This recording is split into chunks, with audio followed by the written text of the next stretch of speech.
ఇవాళ మన దగ్గరికి ఒక పేషెంట్ వచ్చారండి. ఆ బాబుకి టీత్ ఇలా ఉన్నాయి. ఆల్మోస్ట్ అన్ని టీత్ క్యావిటీస్‌తో ఇన్ఫెక్ట్ అయిపోయింది. అసలు ఈ కండిషన్ ఏంటి? ఎందుకు వస్తుంది? ఎలా ట్రీట్మెంట్ చేయాలో చూద్దాం. Hi, this is doctor Swapnika from CS dental hospital, Nallagandla.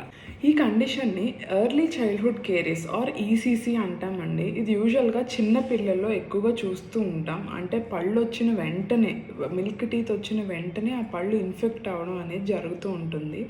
దీనికి చాలా కాజెస్ ఉన్నాయండి. But one of the main reason ఏంటంటే ప్రొలాంగ్డ్ బాటిల్ ఫీడింగ్. అంటే చాలామంది పేరెంట్స్ పిల్లలకి నోట్లో ఇలా మిల్క్ బాటిల్ పెట్టేసి నిద్రపోనిస్తారండి.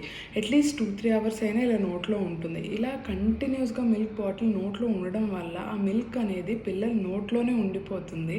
అండ్ బ్యాక్టీరియా అనేది ఈ మిల్క్తో రియాక్ట్ అయ్యి యాసిడ్స్ ప్రొడ్యూస్ చేస్తుంది అనమాట. దీనివల్ల పిల్లలకి క్యావిటీస్ వచ్చే ఛాన్స్ చాలా ఎక్కువగా ఉంటుందండి. రెండో రీజన్ ఏంటంటే ఇంప్రాపర్ బ్రషింగ్ ఆర్ అసలు బ్రషింగ్ చేయకపోవడం. చాలామంది పేరెంట్స్ పిల్లలకి మిల్క్ టీత్ వచ్చిన వెంటనే బ్రష్ చేయడం స్టార్ట్ చేయరు, ఎప్పుడుకో స్టార్ట్ చేస్తారు. దీనివల్ల ఏంటంటే వాళ్ళు తిన్న ఫుడ్ అని అది అన్ని టీత్ మీద డిపాజిట్ అయిపోయి ఉంటాయి అన్నమాట. దీనివల్ల కూడా క్యావిటీస్ వచ్చే ఛాన్సెస్ చాలా ఎక్కువగా ఉంటుంది.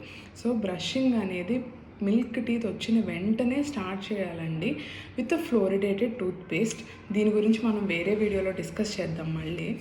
అండ్ ఇంకొకటి ఏంటంటే ఈ మిల్క్ బాటిల్ ఫీడింగ్ వల్ల ప్రొలాంగ్డ్గా అండ్ బ్రషింగ్ సరిగా చేయకపోవడం వల్ల పిల్లలకి నోట్లో బ్యాక్టీరియా లోడ్ అనేది చాలా ఎక్కువగా ఉంటుందండి.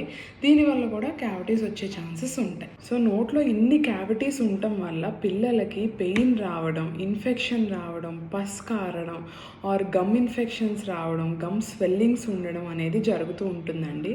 అండ్ కొన్ని స్టడీస్ ప్రకారం ఏంటంటే ఈ ఇన్ఫెక్షన్స్ అనేవి ట్రీట్ చేయకుండా అలాగే వదిలేస్తే పర్మనెంట్ టీత్ని ఎఫెక్ట్ చేస్తాయని కూడా స్టడీస్ చెప్తున్నాయండి.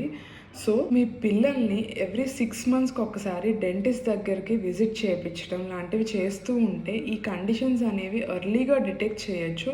అండ్ ఇవి చిన్నగా ఉన్నప్పుడు ట్రీట్ చేయడానికి చాలా ఎక్కువ స్కోప్ ఉంటుందండి. మిల్క్ టీత్లో ట్రీట్మెంట్ ఎందుకు చేయించుకోవాలి, అసలు అది ఎందుకు ఇంపార్టెంట్ అనేది మనం నెక్స్ట్ వీడియోలో మాట్లాడుకుందాం.